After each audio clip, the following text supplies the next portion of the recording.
जो video viral हो रहा है वो शंभूक वध को लेकर है, जी।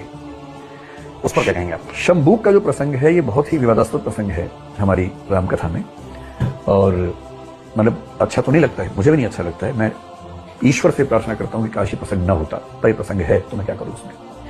ये जो पुस्तक है इसका नाम आपने खूब सुना होगा, ये रामायण है, श्रीमद् वाल्मीकि रामायण। गीता प्रेस गोरखपुर से छपी है, उसका द्वितीय भाग है। ये पुरानी पुस्तक मेरे पास रखी थी, मैं वहीं से लेके आ गया हूँ। ये उसका पृष्ठ संख्या 774 और 775 है, इसको भी आप आराम से ध्यान से देख सकते हैं, ठीक है।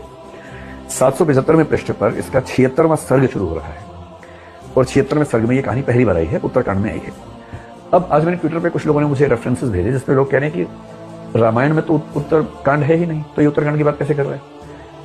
ये गीता प्रेस है, रामायण है, ये रामायण का उत्तरकांड है। इसमें आप अगर देखना चाहें तो देखें सबसे ऊपर क्या लिखा है, उत्तरकांड। अब कुछ लोगों ने अपनी कल्पना से ये मान लिया कि उत्तरकांड रामचरित या रामायण का हिस्सा नहीं है, तो उसमें मैं क्या कर सकता हूँ, इसमें तो लिखा हुआ उत्तरकांड। और इस प्रसंग में जो बात कही जा रही है वो क्या है, इसी है। प्रसंग ये है कि शंभूक एक शूद्र व्यक्ति था, वो तपस्या कर रहा था त्रेता युग में। एक, मुझे पूरी कहानी उस समय ध्यान नहीं थी तो मैंने बहुत संक्षेप में कही थी, अब मैं थोड़ा ध्यान से विस्तार में पढ़ा। एक ब्राह्मण के पुत्र की असमय मृत्यु हो गई 12-13 साल की उम्र में, तो वो रोता हुआ विलाप करता हुआ राजा राम के पास पहुंचा। राम उस समय राजा बन चुके हैं। तो राम ने पूछा, बताओ क्या बात है भाई। तो उसने बताया कि मेरे पुत्र की असमय मृत्यु हुई है, और ऐसी अकाल मृत्यु हमारे राज्य में कभी नहीं होती थी, जरूर कोई अधर्म हो रहा है। और चर्चा होते होते समझ में आया कि अधर्म का मतलब यह है कि कोई ब्राह्मण या क्षत्रिय के अलावा कोई है जो तपस्या कर रहा है, उसमें यह प्रसंग आता है। तो फिर राम को निर्देश मिला कि वो इस चीज को सुधारें। राम खोजते हुए गए, और जब खोजने के बाद पहुंचे तो उनको ऐसा दृश्य दिखा, एक व्यक्ति पेड़ से उल्टा लटका हुआ तपस्या कर रहा था। राम ने उससे पूछा, बड़ी विनम्रता से पूछा कि आप कौन हैं, किस वर्ग से हैं, किस जाति से हैं, किस समुदाय से हैं।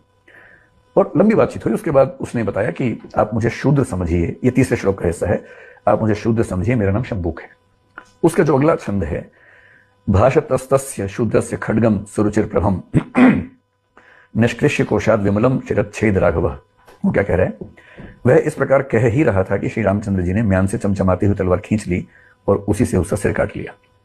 और अगला छंद कह रहा है कि जैसे उसका वध हुआ, इंद्र व अन्य देवता बहुत अच्छा कहकर भगवान श्री राम की अभ्यर्थना करने लगे। ये प्रसंग वाल्मीकि रामायण में है, बुरा प्रसंग है। वाल्मीकि के